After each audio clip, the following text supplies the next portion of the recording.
पहले हमें नबी के आने की खुशियां तो मना लेने दो, वक्त मिलेगा तो गम भी मना लेंगे, मगर गम करें तो किसका? अरे वो तेरा कोई डुप्लीकेट नबी होगा जो मर गया होगा। हम सुन्नियों का नबी तो अभी जिंदा। पूरा मजमा बोले जिंदा दिली के साथ, सुन्नियों का नबी अभी जिंदा। और इस्लाम में गम करने को भी मना किया गया। जब आपके घर में बच्चा पैदा होता है तो जो साहिब हैसियत हैं, अल्लाह के नबी ने फरमाया किसी के घर में लड़का पैदा हो तो अकीका करे। लड़के के लिए 2 बकरा, लड़की के लिए 1 बकरी, और अगर कोई 2 बकरा नहीं कर पा रहा, लड़के के लिए सिर्फ 1 बकरी, तब भी कोई हर्ज नहीं। यानी घर में बच्चा हुआ है, बच्ची हुई है, खुशी आई है तो खुशी मनाओ। और जब किसी के घर इंतकाल हो जाए तो अल्लाह ने कहीं फरमाया कि भैंस काटो, बोलो, बल्कि क्या फरमाया? गम मत करो। जी समझ गए? जी जी जी, गम मत करो। तो गम करने से मना किया गया है। खुशियों का जिक्र करने के लिए रसूलुल्लाह ने हुक्म फरमाया है। इसलिए हम सुन्नी नबी का गम नहीं करते। जरा बोल दो मेरे भाई, हम सुन्नी नबी का गम नहीं करते, नबी का जुलूस निकालते हैं, नबी का बर्थडे मनाते हैं।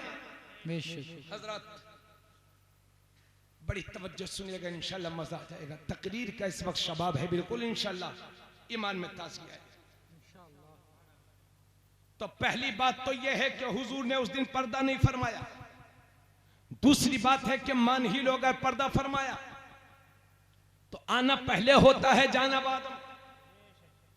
और हजरत अल्लाह के नबी ने एक दिन फरमाया, मेरे सहाबा जुमे के दिन हजरत आदम पैदा हुए, जुमे ही के दिन हजरत आदम ने पर्दा फरमाया, और जुमे ही के दिन सूर फूका जाएगा, और जुमे ही के दिन वो आवाज आएगी जिसे सुनकर के सब दुनिया मर जाएगी। जी अल्लाह के नबी ने 4 बातें फरमाई। जुमे के दिन हजरत आदम पैदा हुए, जुमे ही के दिन हजरत आदम का विसाल हुआ, जुमे ही के दिन अल्लाह के नबी ने फरमाया सूर फूका जाएगा, यानी वो सूर जिसे सुन करके सब मर जाएंगे, और जुमे ही के दिन वो आवाज आएगी कान में जिसे सुन करके सब मर जाएंगे। अल्लाह के नबी ने उसके बाद फरमाया, मेरे सहाबा जुमे के दिन मुझ पर ज्यादा से ज्यादा दुरूद शरीफ पढ़ा करो। सुभान अल्लाह, सुभान अल्लाह। अल्लाह के नबी ने फरमाया तुम्हारा दुरूद मुझ पर पेश किया जाता है। बेशक। तो एक सहाबी बोले, या रसूल अल्लाह, जब आप दुनिया से तशरीफ ले जाएंगे तब भी, यानी तब भी आप पर दुरूद पेश किया जाएगा? तो अल्लाह के नबी ने उसी मौके पर फरमाया, इन्नल्लाह हर्रमा अलल अर्दि अन ताकुल अजसादल अंबिया फनबियुल्लाहि हय्युन युरज़क़। बेशक अल्लाह ने जमीन पर हराम करार दे दिया कि नबियों के जिस्मों को खाए, लिहाजा अल्लाह के नबी जिंदा हैं। हदीस शरीफ है इब्न माजा शरीफ की, अल्लाह के नबी जिंदा हैं और उनकी कब्र ही में उन्हें रिज़्क़ दिया जा रहा है। दूसरी हदीस अल्लाह के नबी फरमाते हैं, अल अंबियाउ अहयाउन फी कुबूरिहिम युसल्लून। सारे नबी अपनी अपनी कब्रों में जिंदा हैं, नमाजें अदा फरमा रहे हैं। सुभान अल्लाह, सुभान अल्लाह। तो आप कहेंगे क्या मौलाना नबियों को मौत नहीं आई क्या? तो नबियों की मौत में हमारी मौत में बहुत फर्क है। जिस तरह से चांद पर बादल आता उसके बाद खत्म और चांद चमकता रहता है, इसी तरह नबी हैं, मौत आई चली गई, उसके बाद हमेशा के लिए जिंदा। जोर से बोलिए, तो हाथ उठा के बताइए हमारा नबी जिंदा, हमारा नबी जिंदा। अब एक मिसाल आपके सामने पेश कर रहा हूं, ईमानदारी से आप मुझे बताएं कि अगर अल्लाह ना करे किसी गांव में, तवज्जो सुन लीजिएगा, ये 2 मिसालें आप सुन लीजिए, इंशाल्लाह कभी ईमान खराब नहीं होगा, इंशाअल्लाह, बदअकीदगी के कभी शिकार नहीं होंगे। अल्लाह ना करे कोई 40 साल या 35 साल औरत थी, उसके शोहर का यकायक इंतकाल हो गया।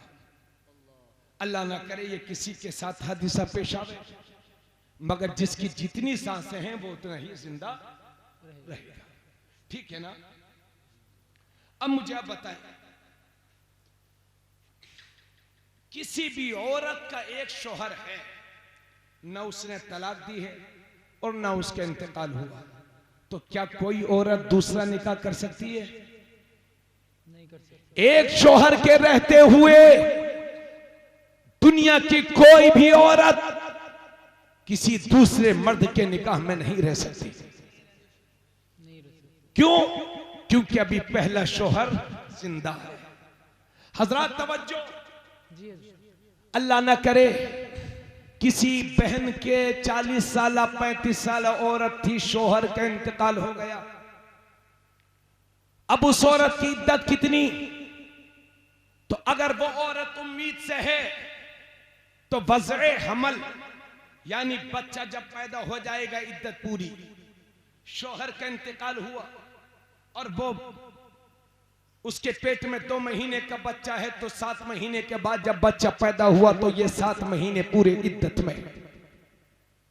और अगर वो औरत उम्मीद से नहीं है तो 4 महीना 10 दिन की इद्दत है। 4 महीना 10 दिन इद्दत गुजारने के बाद इस्लाम इजाजत देता है कि वो औरत अगर किसी दूसरे मर्द से शादी करना चाहे तो कर सकती है।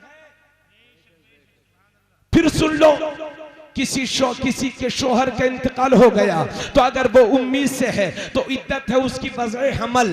अगर वो उम्मीद से नहीं है तो 4 महीना 10 दिन उसकी इद्दत है। 4 महीना 10 दिन गुजारने के बाद या बच्चा पैदा करने के बाद इस्लाम इजाजत देता है कि अगर वो औरत अपना नया घर बसाने के लिए, अपने पहले बच्चों की परवरिश करने के लिए किसी दूसरे मर्द से शादी करना चाहती है तो कर सकती है, क्योंकि पहला शोहर मर गया है, अपना घर बसा सकती है, दूसरे से निकाह कर सकती है। लेकिन जब मेरे नबी दुनिया से तशरीफ ले गए तो उस वक्त मेरे नबी की जितनी बीवियां जिंदा थी उन पर हराम था कि किसी दूसरे मर्द से शादी करें, किसी दूसरे को अपना शोहर बनाए, क्योंकि दूसरा शोहर वो तलाशती है जिसका शोहर मर जाता है। हम सुन्नियों का नबी तो अभी जिंदा है। जिंदाबाद जिंदाबाद। बहुत खूब मुफ्ती साहब, बहुत खूब। जिंदाबाद जिंदाबाद।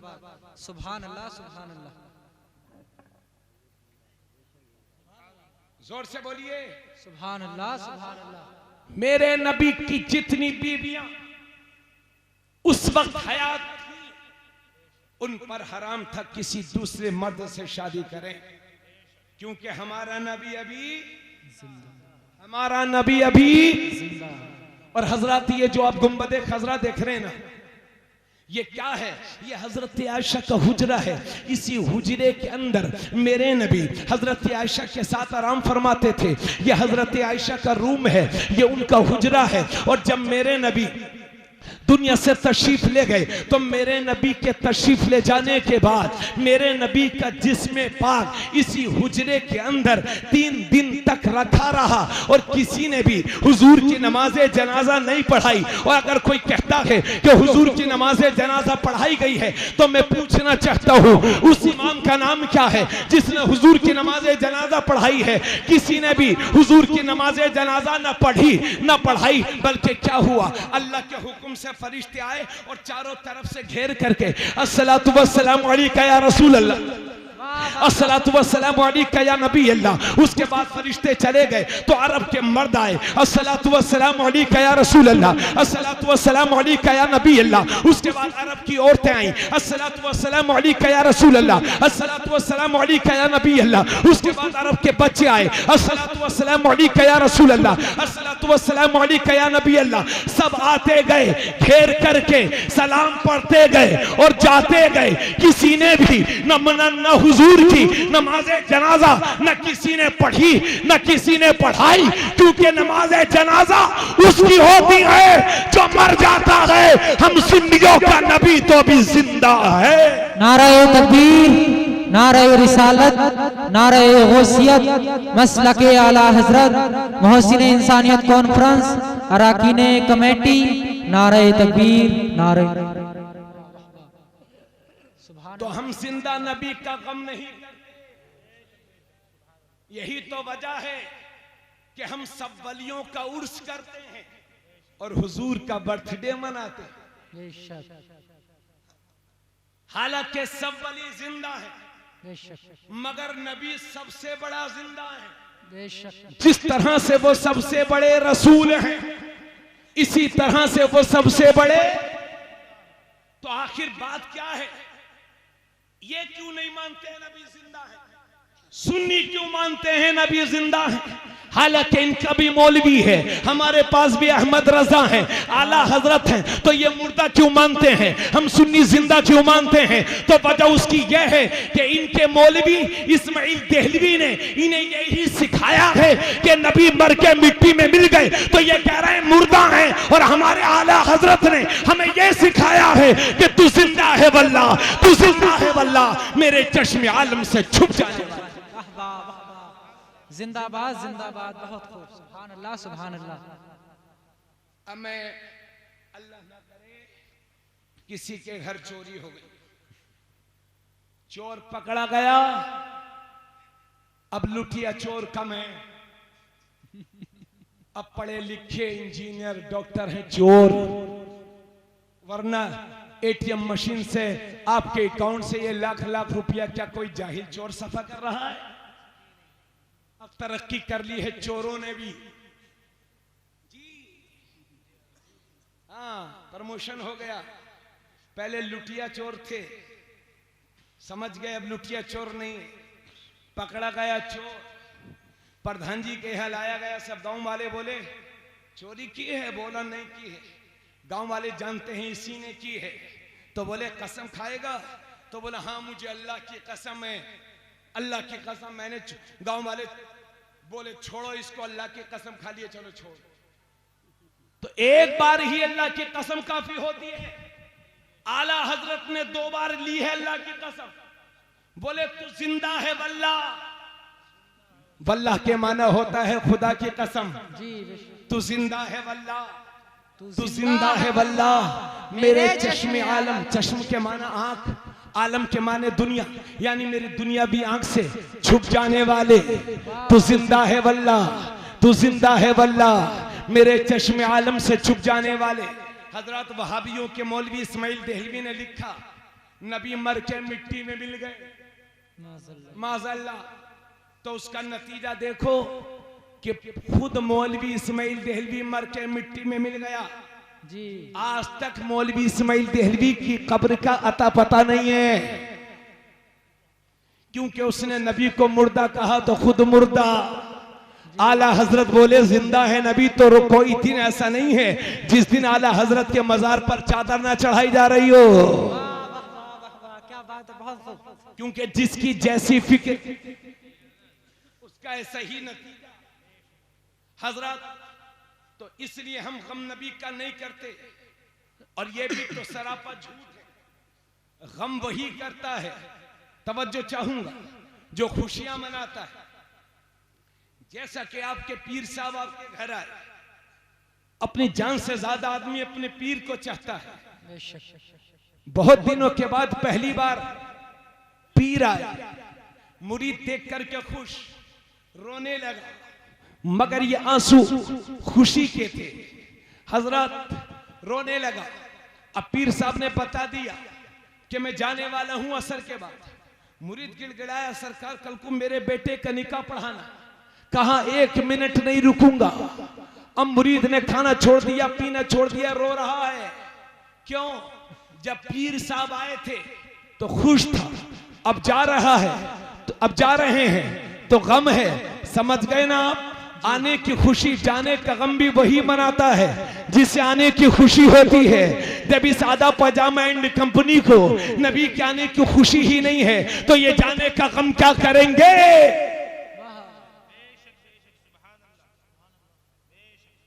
और हजरत अर्ज कर दूं, आज हमसे ये सवाल होता है कि 12 रबीउल अव्वल शरीफ का जुलूस हुजूर ने नहीं निकाला, सहाबा ने नहीं निकाला, ताबईन ने नहीं निकाला, तो सुन्नी क्यों निकालते हैं? होता कि नहीं है एतराज? बोलो। होता है ना। एक मिसाल दे रहा हूं, समझ जाइएगा। और यह भी सच है कि जिस तरह से हम हुजूर का मिलाद मनाते हैं, जुलूस निकालते हैं, ऐसा जुलूस न हुजूर ने निकाला, न सहाबा ने निकाला, न ताबईन ने निकाला। अलबत्ता जब अकल पे पर्दे पड़ गए हो तो लोग क्या समझे? अल्लाह के नबी हर पीर के दिन रोजा रखते थे, सोमवार के दिन, दोशंबे के दिन, मंडे के दिन, पीर के दिन। एक ही दिन है, 4 जमानों में बोल दिया ताकि आप सब बोली समझ लें। अल्लाह के नबी, आप ये मत समझिएगा 4 दिन हो गए, मंडे, सोमवार, पीर, दोशंबा, एक दिन। अल्लाह के नबी हर पीर के दिन रोजा रखते थे। सहाबा बोले, या रसूल अल्लाह, आप पीर के दिन रोजा क्यों रखते हैं? नबी ने फरमाया, इसलिए रखता हूं क्योंकि मैं पीर ही के दिन पैदा हुआ था, सुभान अल्लाह, और पीर ही के दिन मेरे ऊपर पहली वही आई, सुभान अल्लाह, इसलिए पीर के दिन मैं रोजा रखता हूं। हजरत, अब हमारे पास सच बोलने के लिए बहुत है, तो हम झूठ का सहारा क्यों लेंगे? आज बदअकीदा मौलवी हमारे नौजवानों को यह कहकर के गुमराह करता है कि देखो ये जुलूस हुजूर के जमाने में नहीं था। जी नहीं था, सहाबा के जमाने में नहीं था, नहीं था। तो जो चीज हुजूर के जमाने में ना हो, बाद में हो, तो वो बिदअत है। क्या कहते हैं? बिदअत, यही बोलते हैं ना जी, बिदअत है। जो चीज हुजूर के जमाने में ना हो वो बिदअत है। तो इनसे पूछो, मौलवी साहब हुजूर के जमाने में तो आप भी नहीं थे, तो क्या पूरा खानदान बिदअती है क्या? क्या बात है। हुजूर के जमाने में तो माइक भी नहीं था, हुजूर के जमाने में मस्जिदों में एसी भी नहीं लगती थी जी, हुजूर के जमाने में तो ये फर्श भी नहीं था। हालांकि अल्लाह के नबी ने फरमाया, अपनी मस्जिदों में चूना भी मत करो जी। अल्लाह के नबी ने फरमाया कि अपनी मस्जिदों में चूना भी ना लगाओ, समझ गए आप जी, प्लास्टर भी ना करो। मगर आज सब हो रहे हैं, क्योंकि हम ये कहते हैं कि वो दौर और था, ये और है। उस दौर में इसलिए अल्लाह के नबी ने फरमाया कहीं लोगों के पास खाने के लिए भी ना रह जाए, सब अल्लाह के घर में, इसलिए अल्लाह के नबी ने फरमाया मस्जिद पे चूना भी मत करो, समझ गए? तो हुजूर ने चूने के लिए मना फरमाया। आप बेहतरीन रंगो रोगन कर रहे हैं मस्जिद पर, और अल्लाह के नबी ने मस्जिद की रंगो रोगन पर मना फरमाया, तब भी कर रहे हो। मैं कहता हूं, अगर साबित कर दो कुरान और हदीस से कि अल्लाह के नबी ने कहीं ये फरमाया हो कि मेरा मिलाद मत मनाओ जी, वाह क्या बात है। लाओ कुरान से दलील, लाओ हदीस से दलील। और हजरत, मजे की बात तो ये है कि जब 15 अगस्त आता है तो ये भी झंडा लहराते, हम भी लहराते हैं, ये भी लड्डू खिलाते हैं, हम भी खिलाते हैं, ये भी तकरीर करते हैं, हम भी करते हैं, ये भी खुशियां मनाते हैं। और हमसे ज्यादा खुशियां तो ये मनाते हैं। पकड़ लो इन मौलवियों को कि 15 अगस्त क्यों मनाते हो। अगर पूरी वहाबी लॉबी की मां ने दूध पिलाया है तो लिखे गवर्नमेंट को खत कि 15 अगस्त कुरान में साबित नहीं है, इसलिए 15 अगस्त नहीं मनाएंगे, लिख जी। मगर जानता है अगर इतना लिख दिया तो खटिया खड़ी बिस्तर गोल हो जाएगा।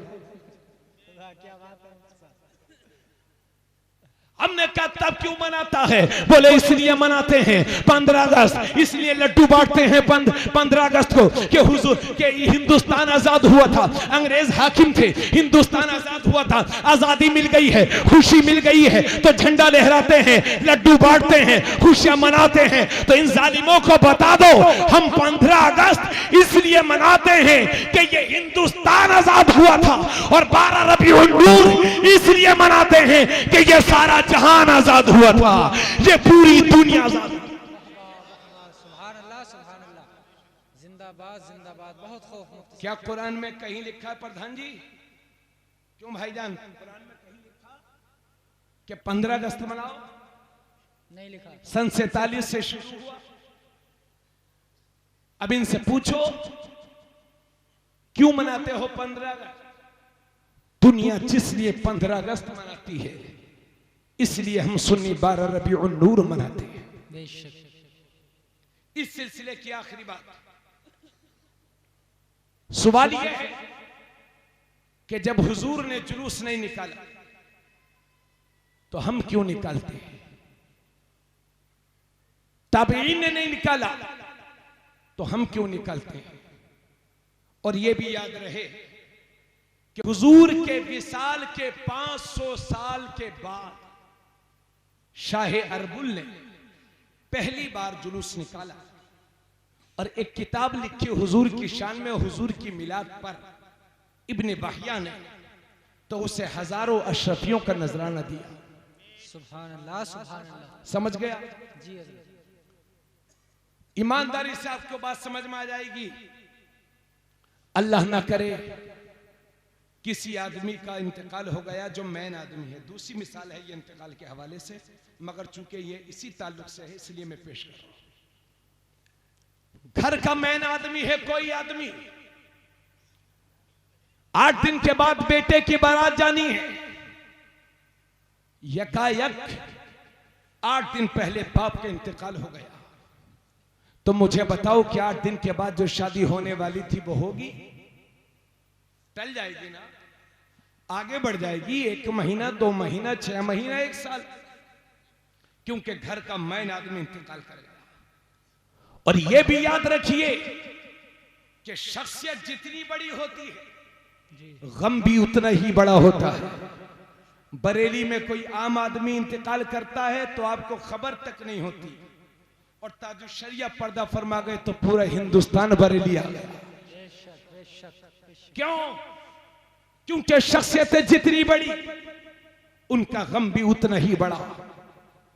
8 दिन के बाद है बेटे की शादी, ठीक 8 दिन पहले बाप का इंतकाल हो गया।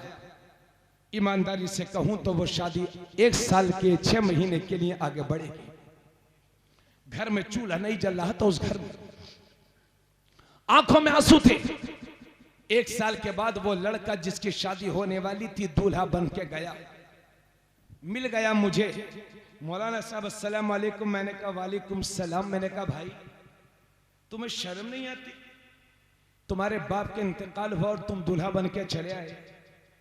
तो बोला मौलाना शर्म तो आपको आना चाहिए, मेरे बाप का 1 साल पहले इंतकाल हुआ तो क्या मैं पूरी जिंदगी कुंवारा ही बैठा रहूं? क्या मतलब? अब वक्त गुजर गया तो गम छट गया। अब जिस घर में चूल्हा ना जला तो उसमें बिरयानी है, जिन आंखों में आंसू थे उस घर में स्माइलिंग है, तबस्सुम है, हंसी है। क्या मतलब? गम छट गया, वक्त गुजरता गया, गम छटता गया, खुशियां बहाल होती गई। तो जब मेरे नबी दुनिया से तशरीफ ले गए तो सहाबा होशो हवास खो बैठे। फारूक आजम तलवार लेके निकल पड़े कि अगर मेरे नबी को किसी ने यह कहा कि नबी इंतकाल कर गए तो गर्दन मार दूंगा, कत्ल कर दूंगा।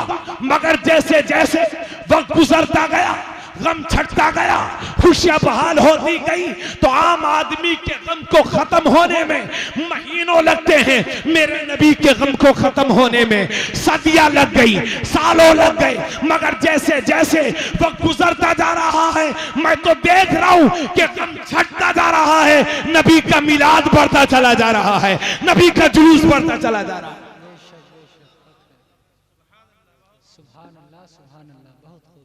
और अब तो जिसने कभी सुन्नी की मस्जिद में नमाज भी ना पढ़ी हो वो भी लड्डू लेके 12 रबीउल अव्वल शरीफ के जुलूस में आगे रहता है कि हम भी सुन्नी हैं। राशिद भाई जुलूस निकलता कि नहीं? सलामत रखे अल्लाह पाक आपको। मनाते रहो जुलूस, मनाते रहो हुजूर का मिलाद। इंशाअल्लाह इस सादा पैजामा को भारत में मुंह दिखाने की जगह न मिलेगी। इंशाअल्लाह इंशाअल्लाह अमाजीब आलम में पूरी दुनिया खुश होती है, पूरी दुनिया। अब तो गूगल का दौर है, नेट का दौर है।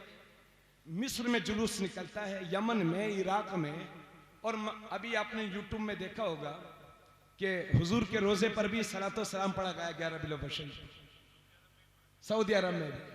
और तुम ये कहो कि सऊदिया में नहीं निकलता इसलिए हम नहीं निकालेंगे, तो सुन ले पूरी वहाबी लाबी, हम सऊदिया पर ईमान नहीं लाए, हम मदीने के ताजदार पर ईमान लाए। अगर मक्के में अबू लहब को झुठला दिया गया, हालांकि मक्के का था, और बिलाल हबशी को सीने से लगा लिया गया क्योंकि वो मेरे नबी का वफादार था। पता चला कि नबी के गद्दार झुठलाए जाएंगे, नबी के वफादार को सीनों से लगाया जाएगा। बहुत खूब, जिंदाबाद जिंदाबाद। मुफ्ती साहब जवाब हजरत, अभी वक्त होता हूं तो मैं इस हवाले से बहुत कुछ बोलता हूं। आखिर में सिर्फ आपसे ये कहना चाहूंगा, आखिर जिस नबी के हम कलमा पढ़ते हैं भाईजान जी, जिस नबी का हम कलमा पढ़ते हैं, आखिर उस नबी का बहुत बड़ा कलमा पढ़ने वाली ये कौम नीचे क्यों आ गई? जी, क्यों आ गई ये कौम नीचे? कैसे ये कौम आगे बढ़ेगी?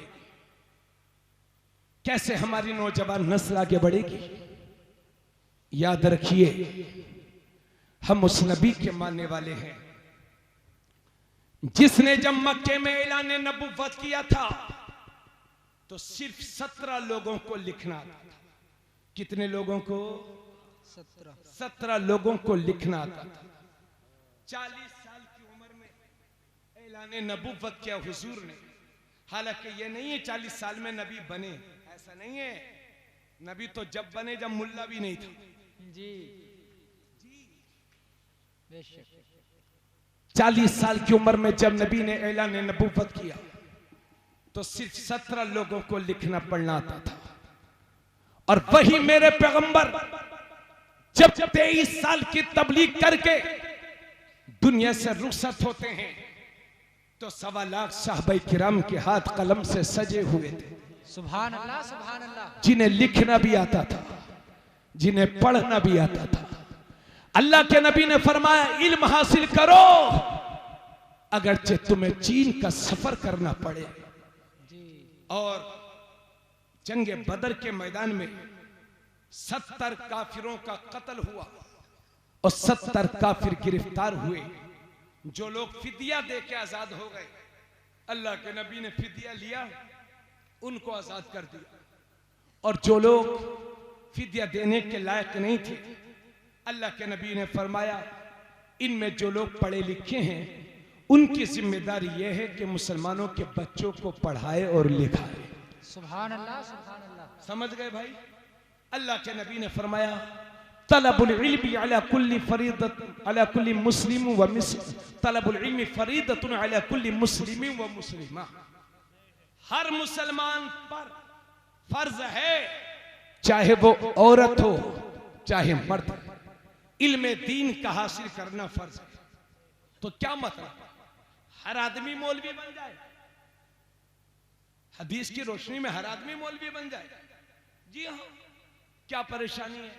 क्या मुल्क इजराइल में हर आदमी आर्मी नहीं है क्या? मुट्ठी भर है यहूदी दुनिया में, मगर अमेरिका जैसी सुपर पावर ताकत अब यहूदियों के आगे घुटने टेके हुए। क्यों? क्योंकि कलम की दौलत है उनके पास, इल्म है उनके पास। दुनिया की आधी से ज्यादा दौलत सिर्फ मुट्ठी भर यहूदियों के पास है, मगर इतने बड़े जलील हैं। कुरान ने कहा व अंतुम अज़िल्ला, पहले पारे में आया है, यहूदियों की पहचान, ये कितने भी बड़े हो जाएंगे मगर जलील रहेंगे। इतने बड़े मालदार और छोटे से फिलिस्तीन को परेशान करने में लगे रहते हैं। यही इल्म है उनके। इस इल्म की बुनियाद पर उन्होंने पूरी दुनिया को मुट्ठी में कर रखा। तो पहली बात तो यह है कि हर आदमी को इल्म दीन हासिल करना चाहिए। और सुन लो मसला, पूरी बस्ती में एक आलिम दीन का होना फर्ज किफाया है। बड़ा आलिम जो मसलों को समझा दे, नमाज पढ़ा दे, किसी की लड़ाई हो जाए सुलझा दे शरीयत की रोशनी में, एक बड़े आलिम का हर बस्ती में होना ये फर्ज है। समझे?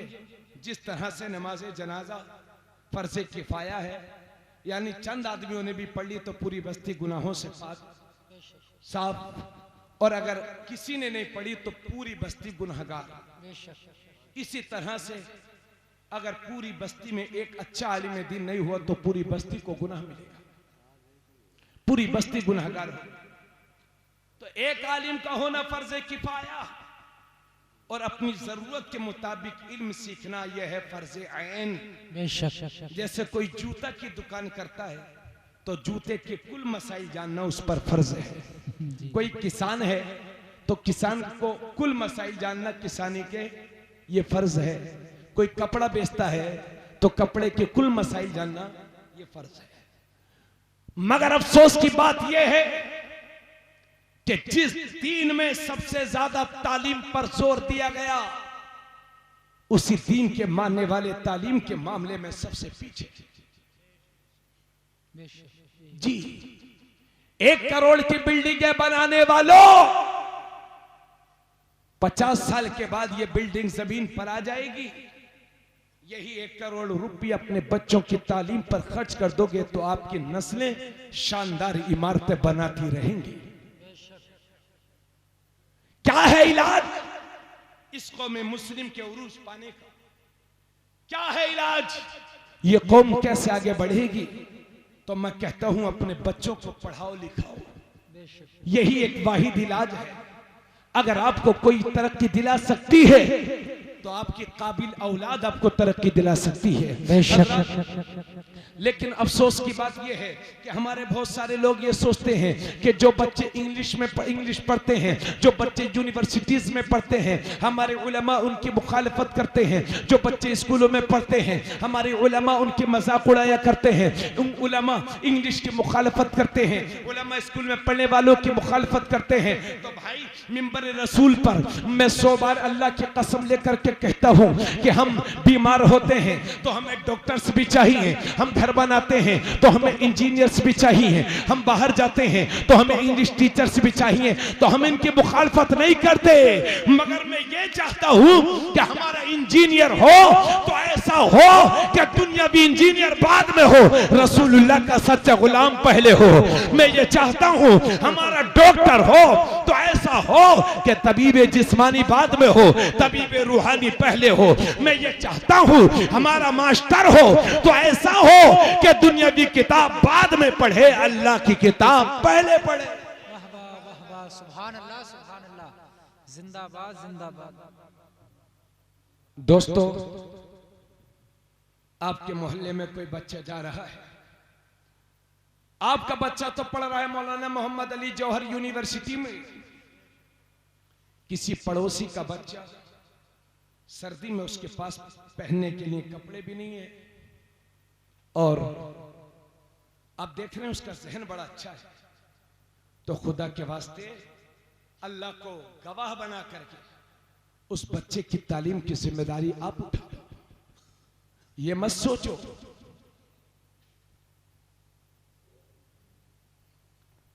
पढ़ाने वाले पढ़ाते भी हैं, आपके गांव में हो सकता है ना पढ़ाएं, और पढ़ाने वाले पढ़ाते भी हैं। जी बेशक, कह रहे हैं आपसे, बाकी मर्जी तो आपकी है भाई। मेरा जो काम होता है फर्ज है, आपने जिस लिए बुलाया है मैं उतना ही कर रहा हूं। करते हैं बहुत सारे लोग। जी, आप भी दुआ करिए अल्लाह पाक लोगों को हिदायत नसीब करे, आमीन। तो मैं ये कहना चाहता हूं कि सिर्फ आपका बच्चा नहीं है, कौम का हर बच्चा आपका बच्चा है। अगर किसी बच्चे को जुआ खेलते हुए देखा आपने, और आप जानते हैं मैं इसको डांट दूंगा तो ये कभी जुआ नहीं खेलेगा, 2 डंडी इसको मार दूंगा तो ये कभी शराब नहीं पिएगा, फिर भी आपने नहीं रोका, फिर भी नहीं डांटा, फिर भी नहीं मारा, तो खुदा वाहदहू ला शरीक के यहां आपको भी जवाब देना पड़ेगा। समझ गए जी? आप मुसलमान होने का फर्ज अदा कीजिए। इस्लाम की तबलीग सिर्फ मौलवियों पर फर्ज नहीं है, इस्लाम की तबलीग अवाम पर भी फर्ज है, आप पर भी फर्ज है। बेशक कोई नहीं कर सकता, मैं तो कर सकता हूं, आप तन्हा तो कर सकते हैं, भाइयों, हौसले तोड़ने से कुछ नहीं होता है, मिजाज पैदा करो, अल्लाह पे भरोसे रखो। बहुत बड़ा है मेरा परवरदिगार, बहुत बड़ा है, बहुत बड़ी ताकत है वो। इसलिए अपने बच्चों को आगे पढ़ाना होगा, अपने बच्चों को लिखाना होगा, अपने बच्चों को अमली मैदान में ढाल लो अगर तरक्की चाहते हो। और अपने बच्चों से कहूंगा कि नौकर बनने के लिए कभी नौकरी पढ़ाई लिखाई मत करना। शिकायत करने लगे मौलाना एमए पास कर चुके हैं, आपके कहने पर पढ़ लिख लिया मगर आज तक नौकरी नहीं लग रही है। छोड़ दो इन ख्वाबों को, जिसकी लगेगी लगेगी। तू अल्लाह तेरा रज़ाक है, वो तुझको भी खिलाएगा, तेरी औलाद को भी खिलाएगा। पढ़ाई इसलिए नहीं की जाती है कि हम नौकरी करें, पढ़ाई इसलिए की जाती है अपनी मिल्लत को बेदार करें, अपनी कौम को ऊपर उठाएं। और ए मेरे नौजवान, गम करने की जरूरत नहीं है। इस मुल्क में आज हमसे सर्टिफिकेट मांगा जा रहा है देशभक्ति का कि मुसलमान देशभक्त नहीं होता। अरे एहसास के कमतरी का शिकार होने की जरूरत नहीं है।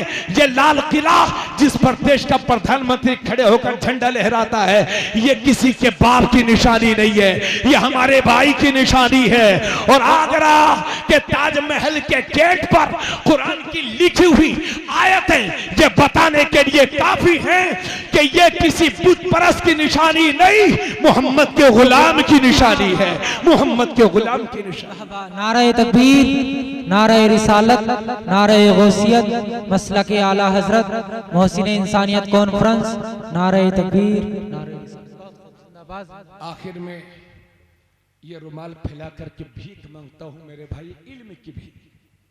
खुदा के वास्ते बड़ा दुख और दर्द है, आज हमारी नौजवान थोड़ा सा होशियार हुआ, बंबई भेज दिया, दिल्ली भेज दिया। अरे 10-15 हज़ार रुपया तो कहीं भी मिल जाता। खुदा के वास्ते हफ्ते में 2 दिन, 1 दिन गोश्त खा लो, 2 दिन मत खाओ, 3 दिन मत खाओ, अपने बच्चों को पढ़ा लिखा लो। ये आपकी अच्छी औलाद आपको बाइज्जत बना देगी। लोग, मजरा खुशालपुर का रहने वाला हूं मैं, मेरे बाप पोस्टमैन है, साइकिल से चलते थे तो लोग हंसी मजाक में कहते थे सेठ जी कहाँ जा रहे हैं। आज अल्लाह ने बहुत कुछ दे दिया तो वो लोग कुछ भी बोलने के लिए तैयार नहीं। हालांकि मेरा मिजाज ये है कि मैं एक कदम झुक के सलाम करता हूँ, झुक के अर्ज करता हूँ, खैरियत पूछता हूँ। मोमिन का मिजाज है आजिजी जी, इनकिसारी।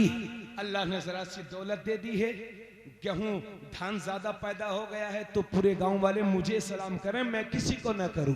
ये मिजाज मत रखो।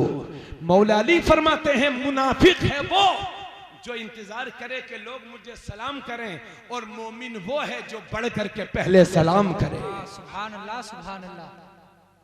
दोस्तों, अपने दिलों में अपने भाइयों के लिए मोहब्बत पैदा करो। जरा जरा सी बात पर मसवासी है ना, मसवासी जी, माइक बंद कर दो 1 मिनट के लिए। ताहिर होटल वाले हमारे मसवासी, ताहिर होटल वाले मेरे खानदानी चचा होते हैं। नहीं खोलना मत, खानदानी चचा होते हैं, ये रिकॉर्ड मत करना, बुरा लगता है।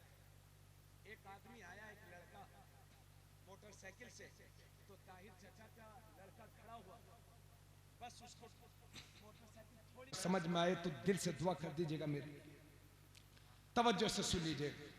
मेरे नबी खड़े हुए हैं और उनके साथ में हजरत अबू बकर सिद्दीक हैं। इतने में एक आदमी आया और हजरत अबू बकर सिद्दीक को गाली देने लगा, नॉन स्टॉप, गाली पे गाली, गाली पे गाली। और हजरत अबू बकर सुन करके खामोश, गालियां सुन करके खामोश। जब हजरत अबू बकर सिद्दीक खामोश हैं और जब नबी ने देखा कि वो गालियां दे रहा है, हजरत अबू बकर सिद्दीक खामोश हैं, तो नबी हजरत अबू बकर सिद्दीक को देख करके मुस्कुराने लगे। सुभान अल्लाह। अब में दो में किसी में लड़ाई हो जाए, कोई तीसरा हंस दे तो इन दोनों में बाद में होगी, पहले दोनों उससे खैरियत तलब करेंगे। हंसा क्यों? जख्मों पे नमक छिड़क दिया इसने। अल्लाह के नबी मुस्कुरा रहे हैं। जब उस देहाती ने गालियों की हद कर दी तो हजरत अबू बकर सिद्दीक के सब्र का पैमाना लबरेज हुआ और उन्होंने जवाब देना शुरू किया। और जैसे ही जवाब के लिए जबान खोली और उसका जवाब दिया, अल्लाह के नबी मुंह फेर करके अपने हुजरे में चले गए। हजरत अबू बकर सिद्दीक हुजूर का मिजाज जानते हैं, दौड़े दौड़े पहुंचे। आका ये क्या बात हुई कि जब तक वो मुझे गाली दे रहा था आप मुस्कुरा रहे थे, अब मैंने उसको जवाब देना शुरू किया तो आप नाराज होकर हुजरे में चले आए। या रसूल अल्लाह ये क्या बात हुई? अल्लाह के नबी ने फरमाया, अबू बकर जब तक वो आदमी तुझे गाली दे रहा था और आप सब्र कर रहे थे अबू बकर, तो उसकी गालियों का जवाब तेरी तरफ से अल्लाह का एक फरिश्ता दे रहा था। और जब तूने उसका जवाब देना शुरू किया तो रहमत का फरिश्ता चला गया और तुम दोनों के बीच में शैतान आ गया ताकि तुम दोनों में लड़ाई करवा दे। अल्लाह के नबी ने उसी मौके पर फरमाया कि कोई किसी पर जुल्म करे या गालियां दे और सामने वाला ताकत रखता हो ईंट का जवाब पत्थर से देने की, फिर भी वो किसी की गालियां सुन करके सब्र करे, जुल्म सहले, तो अल्लाह के नबी फरमाते हैं ऐसे बंदे की मदद अल्लाह पाक फरमाया करता है। सुभान अल्लाह। आप किसकी मदद चाहते हैं? जेलों में भरे पड़े हैं कलमा पढ़ने वाले, खुदा के वास्ते थोड़ी थोड़ी बातों पर अपने माहौल को खराब मत करो, अपने एक दूसरे भाई को बढ़ करके सलाम करो, आपस में मोहब्बतें पैदा करो और अपने कौम के हर बच्चे को अपना बच्चा समझ करके, कोई बाहर से पढ़ लिख करके आया उसकी हौसला अफजाई करो। जलना जलना इस्लाम में कहीं नहीं है। अगर मुझे अल्लाह ने दिया है, फराज भाई को अल्लाह ने दिया है और मैं चिढ़ रहा हूं, फराज भाई इतनी अच्छी शेरवानी क्यों पहन के आए हैं, तो मैं इनसे नहीं चिढ़ रहा हूं, मैं अल्लाह से चिढ़ रहा हूं कि तूने दी क्यों है। समझ गए आप? देने वाला है अल्लाह, हमारी क्या हैसियत है, आपकी क्या हैसियत है, हम सबको दे रहा है अल्लाह, तो उसके देने पर खुश हो जाओ। किसी से हसद से अपना सीना मत भरो, बल्कि कहो परवरदिगार जिस तरह से तूने इसे नवाजा है मुझे भी नवाज दे, मुझे भी अता कर। सुभान अल्लाह, सुभान अल्लाह। बहुत खूब। बहुत ज्यादा हो गई भाई, टाइम देखें। बस 2 मिनट की बात ये और सुन लो, 5 मिनट सिर्फ इंशाअल्लाह।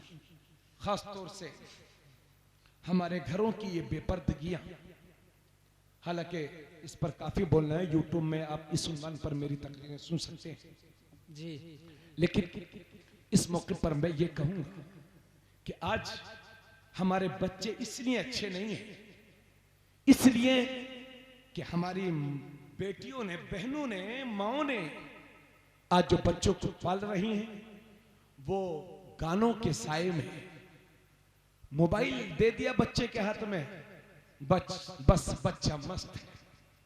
पहले की माएं अपने बच्चों को दूध पिलाती थी तो कलमा पढ़ के पिलाती थी।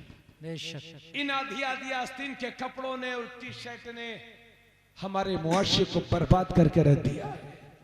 कुछ दोगले लीडरान पार्लियामेंट में बैठे हुए जिन पर जिना का केस चल रहा है, वो कहते हैं मुसलमान कट्टरपंथी हैं, ये अपनी बेटियों को कपड़ा पहना के रहते हैं। सुनो दोगलो, अगर हमारी बहनों की इज्जतें इस बुर्के के अंदर महफूज हैं तो हम ऐसी कट्टरपंथी को पसंद करते हैं, सीने से लगाते हैं ऐसी कट्टरपंथी को जिससे हमारी बेटियों की, बहनों की इज्जतें महफूज हैं। वो क्या बचाएगा आपका घर? उसके पास सिर्फ जुमला है, जुमला जो ये कहते हैं बेटी बचाओ बेटी पढ़ाओ। जब अपना घर न बचा सके वो हमारा घर क्या बचाएगा जी। दुनिया की सारी बेटियों पर अगर सबसे ज्यादा किसी ने एहसान किया है तो वह मेरे नबी ने किया है, वो मेरे पैगंबर ने किया है। अगर वक्त होता तो मैं तफसीर में जाता, इसलिए खुदा के वास्ते मैं आपसे कहता हूँ, हालांकि ये मुश्किल बात है मगर आप हिम्मत करेंगे तो कोई मुश्किल नहीं है।